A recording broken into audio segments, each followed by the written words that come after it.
Hivi ndo vyakula ambavyo unatakiwa kuviepuka au ukiwa na vidonda vya tumbo, lakini pia au ukiwa na changamoto ya acid reflux. Kama una changamoto hizi, basi epuka vyakula hivi na vinywaji hivi.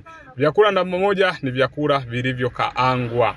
Mara nyingi watu wenye vidonda vya tumbo wamekuwa wakitumia vyakula vilivyokaangwa. Hivi ni hatari kwa afya yako. Lakini pia vyakula namba mbili ni vyakula vile ambavyo ni vigumu kusagika au ni vigumu kufanyiwa mmeng'enyuliwaji katika digestive system yako. Ambavyo hapa tunaongelea kuna nyama, kuna vyakula vya ngano. Hivi tunasema ni vyakula vigumu ambavyo sio rahisi kuweza kufanyiwa mmeng'enyuliwaji au usagwaji. Lakini epuka vinywaji ambavyo vya viwandani. Mara nyingi vinywaji hivi vinakuwa na asidi, ikiwemo pombe, soda, viepuke.